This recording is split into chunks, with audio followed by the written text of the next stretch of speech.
In this video we're going to talk about Conor McGregor. Obviously he had that controversial loss to Dustin Poirier. I think he broke his foot or his ankle, but today we're going to look at the more humorous side of Conor McGregor.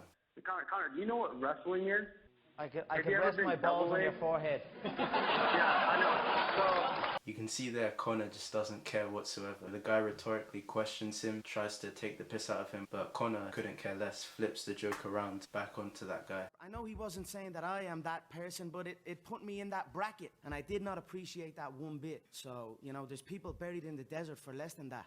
So Floyd needs to understand before he speaks who he is speaking about, and that is as simple as that. With Conor's humour, you can also see his confidence. He was trying to belittle Floyd Mayweather, someone who's widely regarded as one of the best boxers ever, and yet to Conor, he just seems like a highly insignificant person, despite the fact that Floyd has an incredible boxing caliber. Jose Aldo was going to fight you, backed out, said it was due to a rib injury, but he's been cleared to fight by a doctor. What do you think happened? I mean, the man is running scared. I cannot force a man who is not willing to step in and fight. I cannot force him into the octagon to face me, but really I cannot hold any grudge towards him because I would not want to face me either. You can see there Conor trying to intimidate his opponent Jose Aldo. Also, he kind of bigs himself up. He says he's a force to be reckoned with. You know, any person would be scared to come to the octagon and fight him in the UFC. I honestly, the first thing I said to him was, wow, I didn't think I'd see you again.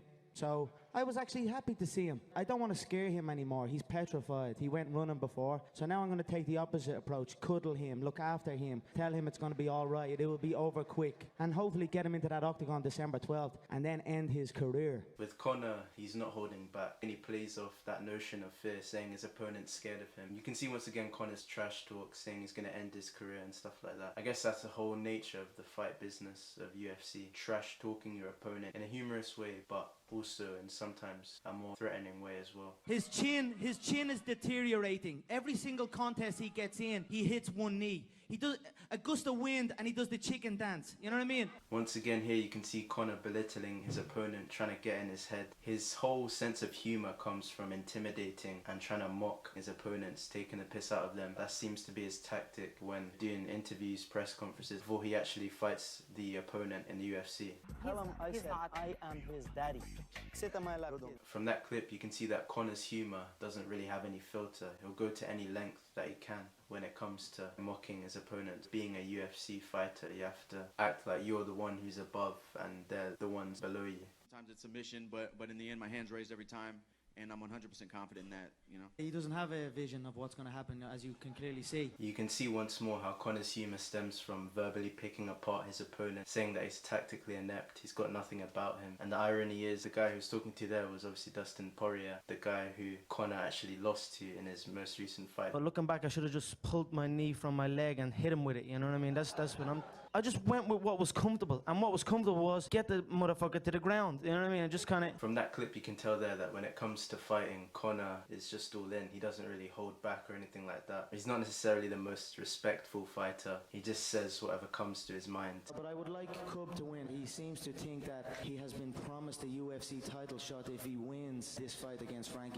I want him to win that contest, and then I will bake a freshly made pie and smack him clean in the face with it when I get the title shot.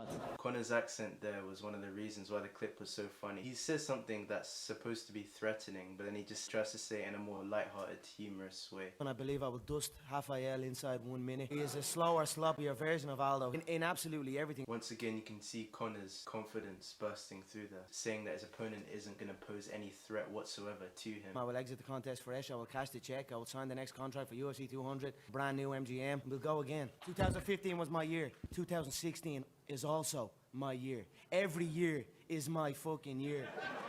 You can see how much Conor believes in himself here, saying that it's always going to be his time to shine, and just saying that he's always ready to go again. Who do you think would give you the hardest fight out of anybody on stage? Right here. Right here, the hardest hitting 145 pound, the real hardest hitting 145er right here. This guy TKOs people. When I knock people out, they don't move. Who the is that guy? Who the is that? I'm looking around, I don't know what anyone else has for me around here. I might have to jump up and drag Floyd Mayweather out there and see what the he's at again. Conor's humour here, I mean, he's basically just calling that guy irrelevant, to be honest. Obviously that causes massive laughter from the crowd. The fact that he's just questioning, like, who the hell is this guy? Who is this guy to challenge me? That's basically the message that Conor is trying to give off here. Rockstar Ozzy, please don't stop me. I drunk drive, swerving in the Mazda.